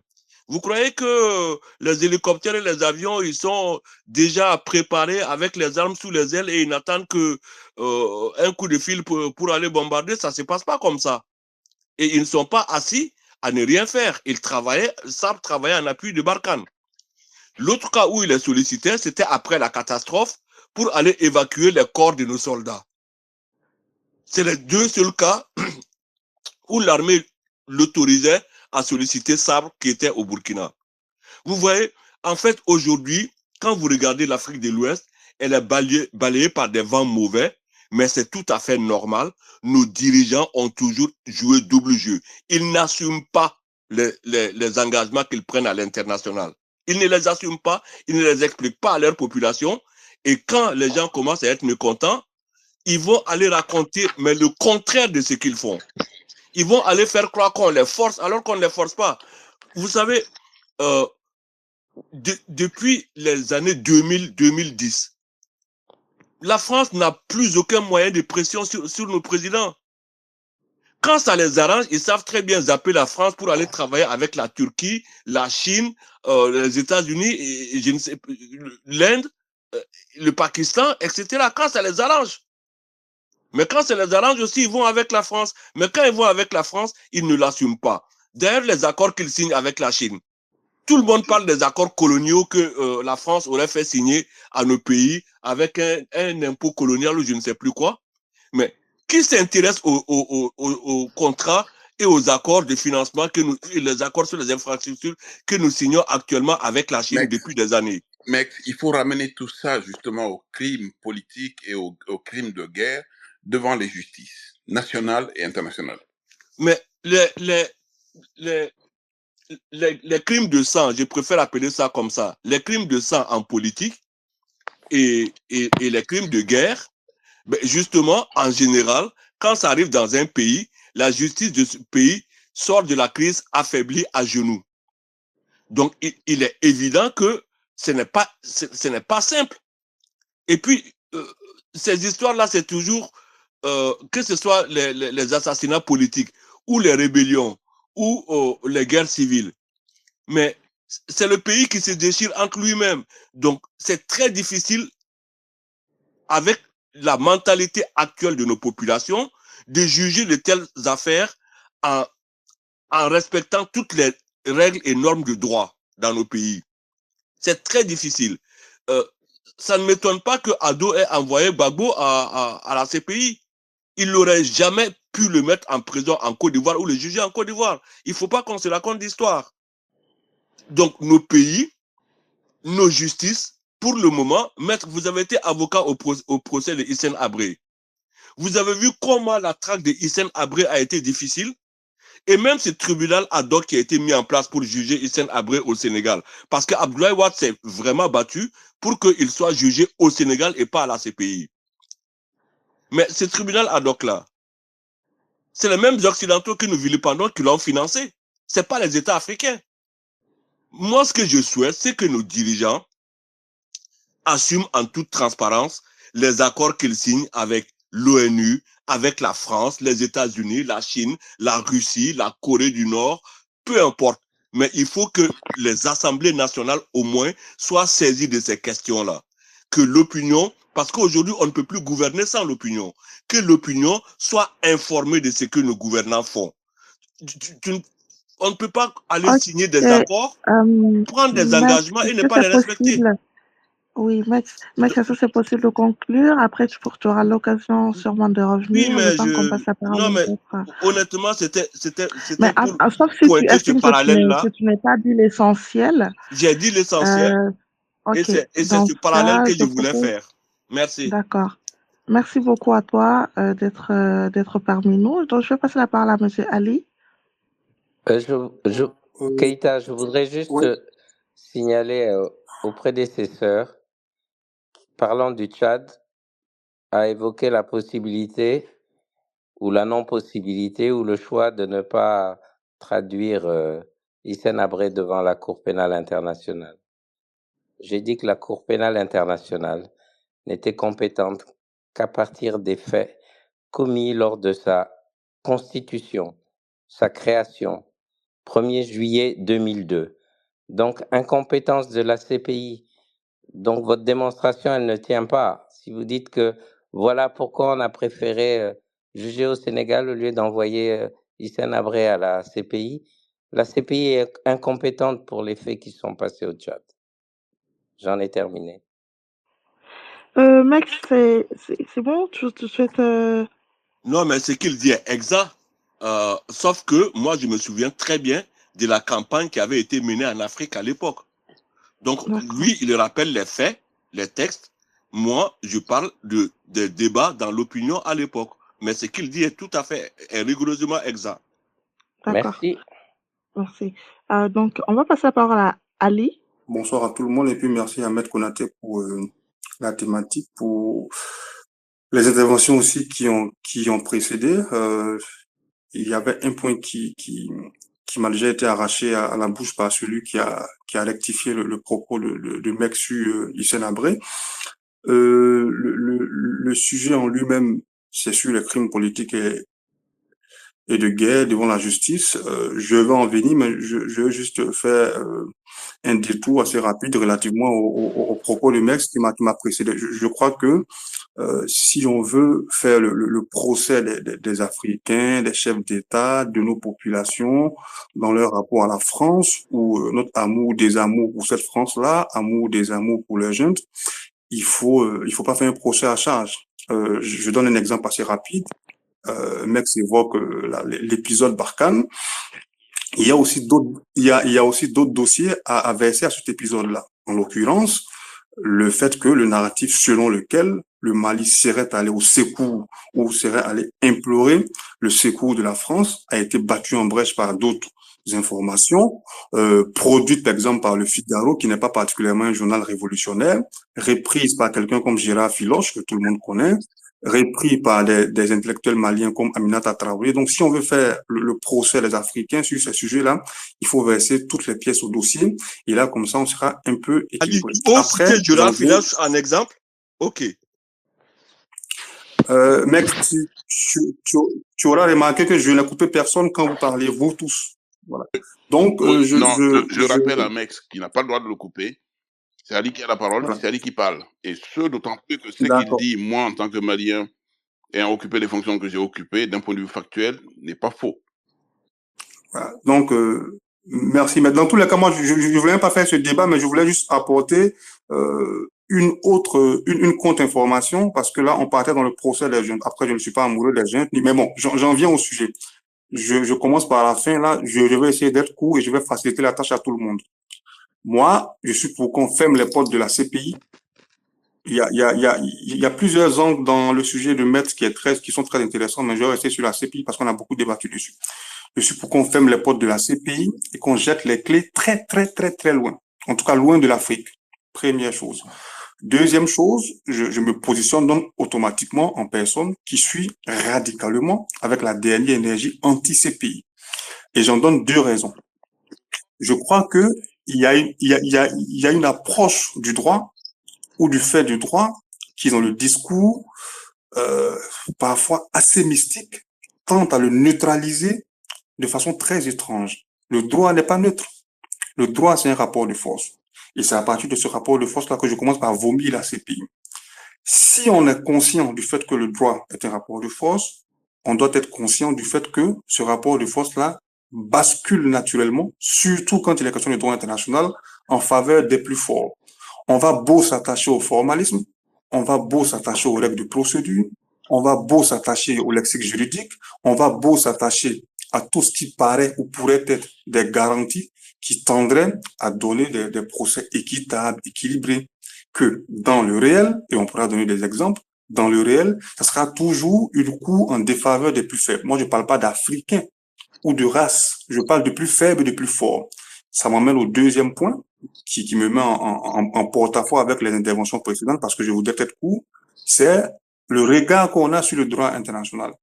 Si l'Africain, il me semble, en tout cas nous Africains, ceux qui sont intellectuels et ceux qui essaient de l'être, continuent à analyser les institutions internationales comme des faits qu'ils amputent de faits impériaux, il y aura toujours cette cassure-là qui est de plus en plus flagrante entre les intellectuels et les populations qui, dans le réel, perçoivent d'autres choses. Le droit international est un droit impérial.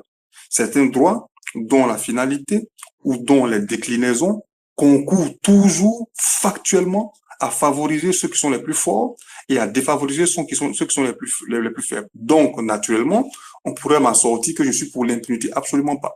Je suis pour des États africains forts, qui se construisent, qui se reconstruisent et qui sont impitoyables avec leurs criminels, les criminels de sang. Mais aucun d'entre eux, fût-il le plus dangereux, j'assume cette position-là, ne doit fouler le pied de la CPI. Maintenant, soyons dans le réel. Vous prenez aujourd'hui, factuellement, c'est quand je parle même pas de tout ce qu'il y a à dire comme manipulation à la CPI, les fabrications de preuves. Il y a des gens de l'intérieur de la maison qui ont produit des travaux assez intéressants. Je vous parle même pas des manipulations. Je prends l'exemple, il y a quelqu'un qui a évoqué le cas du Kosovo. Vous avez cette médecin légiste là qui a fait ses mémoires où elle expliquait comment elle était contrainte à inventer des rapports. Tout ça, c'est connu, quoi. Mais bon, après, on zappe. Aujourd'hui, là, il y a les juristes vont ratitionner sur les thématiques, quelque chose qui n'est pas loin d'une épulation ethnique qui se déroule sous nos yeux en Israël. Et qui peut dire qu'il n'est pas sûr qu'il n'adviendra rien en Netanyahou? Absolument rien. Rien. On va gesticuler, l'Afrique du Sud va faire ce qu'elle doit faire, il n'y aura rien. Vous avez des criminels comme Bush et Bremer, comme vous avez des criminels comme Bush et Bremer qui ont été coupables de massacres de millions de personnes sur des mensonges, on voit ce que ça donne. Où ils sont. Vous avez des personnes comme Obama, vous avez des Hillary, et j'en passe. Et je chute sur la Côte d'Ivoire, on a évoqué le cas de Gbagbo. Je suis pas pro Gbagbo, mais il n'avait rien à faire là-bas, et heureusement qu'il a été acquitté. Il n'avait rien à y faire, on devait le juger en Côte d'Ivoire s'il y avait des choses à lui reprocher. Et je finis sur des plaintes de population ivoirienne. L'armée d'occupation française a tiré sur près d'une cinquantaine de jeunes Ivoiriens en 2004 devant l'hôtel Ivoire. Il n'y a absolument rien eu. Donc après, avec le droit, on peut couvrir, masquer, dire qu'il y a les règles de procédure, mais le réel des populations, c'est que cette cour-là est une cour impériale, et je suis d'accord que c'est une cour impériale qui n'a rien à faire dans nos affaires et qui devrait être loin de nous. Je pourrais étendre ça à tout. Et vraiment, en dernier ressort, quand on dit que les gens s'engagent, ils signent des accords, là aussi, c'est parce qu'on a un regard très neutre ou naturel sur ces relations internationales-là. N'oubliez pas que vous avez, par exemple, des révélations extraordinairement pointues et décrites point par point de personnes comme Perkins, qui explique à quel point certains Américains, certains financiers, certains chacals, comme ils les appellent, contraignent les chefs d'État à s'engager dans des relations qui ne les arrangent pas. On ne peut pas faire fi de tout ça et dire que les gens sont responsables et qu'ils mentent. Donc, je m'arrête sur ça. C'était mon propos. Merci, maître. Alors, juste Ali, hein, il faut peut-être que tu restes parce qu'il faut qu'on ait ce débat véritablement. Tu fustiges la justice internationale sur la base d'un certain nombre d'éléments que tu mets en cause. Les enquêtes menées plus à charge qu'à décharge et orientées d'un point de vue politique et à dominante du droit international gagnant. Deuxièmement, des preuves qui sont produites dans des conditions contestables. Et troisièmement, le fait qu'aujourd'hui, on met en avant que ce sont nos chefs d'État qui mettent en cause des dirigeants politiques en Afrique et qui sont donc déférés devant les justices internationales, notamment la Cour pénale internationale. C'est vrai que la pression politique, on ne peut pas la nier. Au même moment, le contexte avant ces pays, c'était quand même le contexte ou de la non-poursuite ou de la poursuite de ceux qui étaient opposés au prince du jour, premièrement. Deuxièmement, on n'a jamais vu qu'une justice nationale est arrivée à véritablement régler le compte de dirigeants politiques dans des conditions relativement acceptables. Je renvoie simplement à 1992 et 13 au jugement qui a été tenté par la République du Mali contre Moussa Traoré et l'ensemble des membres de son régime. Donc sur ce point-là, aujourd'hui, si à la limite, on peut être d'accord avec toi sur les critiques que tu exprime et formule ici, la situation de non-présence de la CPI crée une situation d'impunité en Afrique, de non-poursuite en Afrique, d'incapacité de nos justices, parce que simplement elles sont instrumentalisées. Qu'est-ce que tu nous dis par rapport à ça? Bon, maître, ça sera très étrange après le procès à charge que je viens de faire contre la CPI, mais je ne retire rien à tout ce que vous venez d'établir comme diagnostic. Je ne retire rien à ça. Je suis totalement d'accord. C'est pour ça que j'ai dit, mon propos pourrait laisser entendre que je suis pour l'impunité. Je dis qu'il faut travailler à bâtir ou rebâtir nos États, avoir des justices fortes qui pourront naturellement être le plus dur possible avec les criminels de chez nous qui massacrent, qui tuent les populations. Mais je suis conscient en même temps de cette faiblesse-là, mais je dis que jusque-là, je ne vois aucun argument qui me porterait à donner ou à accorder une légitimité, même de 0,1% à ce qu'on appellerait la Cour pénale internationale. Pour moi, ce n'est ni une cour, il n'y a rien de pénal, tout est politique, et elle n'est pas internationale, elle est impériale. Donc moi, ayant ces positions-là sur elle, je la rejette en bloc dans tout, même dans ce qu'elle pourrait avoir de vertu. Moi, c'est la position de principe. Le diable peut faire du bon, mais il n'en demeure pas même qu'il est le diable. Et c'est pour ça que je n'ai pas racialisé. J'ai parlé de forts et de faibles. Quand on évoque le cas du Kosovo, quand on évoque le cas de Mladic et autres, mais gratter, vous verrez toujours qu'il y a le fait impérial qui s'exprime à l'intérieur. Donc, on doit travailler à avoir des justices fortes qui vont être impitoyables avec les criminels africains qui massacrent les populations, qui les affament, mais qu'on arrête. Parce qu'il y a une autre dimension à tout ça que je n'avais pas voulu évoquer, mais là, c'est subjectif, peut-être que je vais être dans l'excès, mais il y a une jouissance très perverse de la part des États forts à broyer du noir, à symboliquement exposer le noir, le corps noir à la vindicte et en jouir, quoi. Il y a quelque chose de jouissif à ça. Il faut bien se rendre compte. Et la CPI perpétue ça. Voir les Laurent Gbagbo trimballer dans des tribunaux, dans des procès, voir les Taylor. Je dis pas qu'ils sont trucs. Mais regardez et faites un parallèle avec les souris narquois de Hillary qui annoncent avoir massacré des gens, de Albright, de Bush, de Bremer, d'Obama. Mais normalement, ça devait nous scandaliser. Mais c'est scandaleux que ces gens-là ne soient pas inquiétés par des cours internationaux et qu'on fasse des procès, on dépense des millions pour traquer des chefs d'État africains, dont certains même, c'est parce qu'ils seraient dissidents. Et je termine sur quelque chose, maître.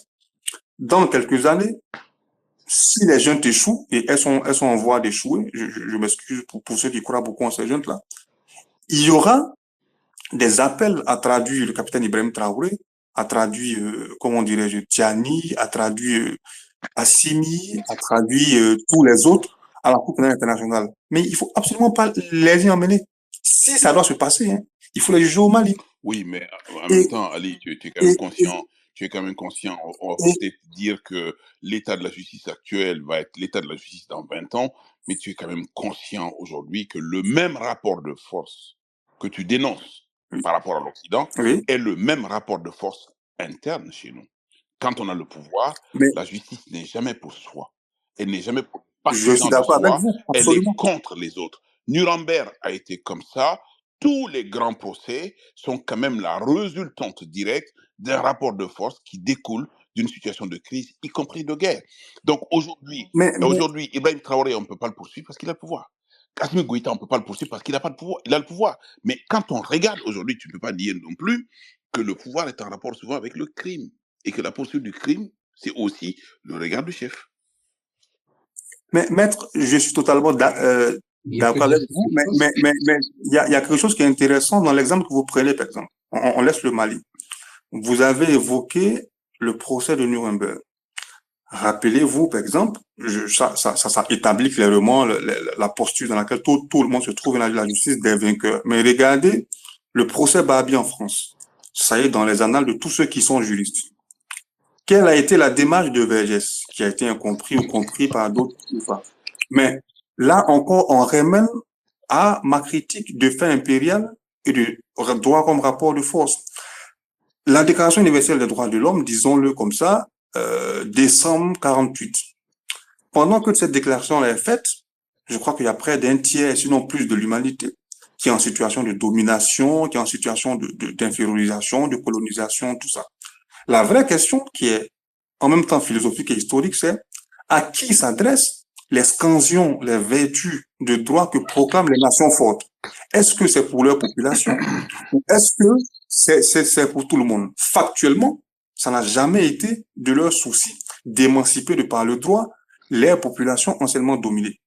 Et c'est à ce que Vergès, ça a donné au procès de Nuremberg. Il a convoqué un confrère congolais et un autre confrère. Il leur a dit, on nie pas les crimes dans le procès Babi, mais pointant du doigt le fait qu'il y a eu des crimes 10 fois, 15 fois pires dans les colonies au Congo, en Algérie par exemple, et on n'a jamais eu de procès dessus. Donc, je suis d'accord avec vous. Et le travail, pour moi, il me semble, c'est assez naïf, je le concède, consisterait à ce que nos peuples, nos populations, nos intellectuels travaillent à ce qu'on ait des justices indépendantes, des justices souveraines qui puissent contraindre et combattre nos tyrans, les traduire en justice. Merci infiniment à Xavier Jean-Keita, dont c'était la première expérience de Twitter X, mais je pense qu'il y a pris goût et on aura sans doute l'occasion de l'avoir à nouveau justement sur ses talents immenses. Et Xavier Jean est mon grand aîné. Et Xavier Jean a une expérience en tant que juriste d'une part, en tant qu'avocat et en tant que connaisseur de l'Afrique, qu'il a encore des tonnes de choses à nous enseigner. Grand merci à toutes les personnes qui étaient là, Ravel Dielon, Dany, mille merci. Merci à Mex qui a pris la parole. Merci à Brigitte qui a pris la parole, qui a adouci les mœurs ici. Grand merci à ma co-hôte Fatou, dont le téléphone a chauffé. Je lui posais la question de savoir si c'était un téléphone chinois. Elle m'a pas répondu. Merci, grand merci à toutes les personnes. Alors, pour la semaine prochaine et la semaine à venir, on aura donc un space sur la paix impossible, point d'interrogation, en RDC. On aura un sujet sur religion, radicalité et psychologie. Et on aura ensuite un sujet sur la Guinée, la paix probable. Voilà. Donc, merci à vous tous et pardon d'avoir abusé encore de vos temps pendant 1h17. Ce space est prévu en principe pour 2h, maxi 2h30. Mais quand on a des gens qui savent des tonnes de choses et qu'on a plaisir à écouter, on traîne un peu ici. Je constate simplement qu'on est encore plus de la centaine.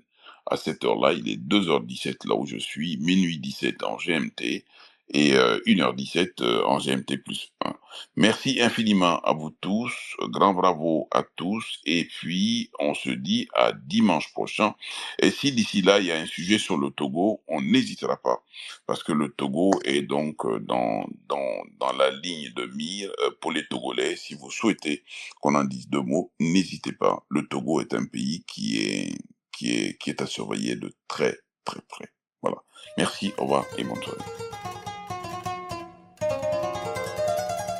Nous espérons que cet épisode vous a plu. Si c'est le cas, nous vous invitons à vous abonner à notre podcast et à nous suivre sur Twitter et nos réseaux en général, ainsi que sur d'autres plateformes pour rester informés des prochains débats en live et des épisodes à venir.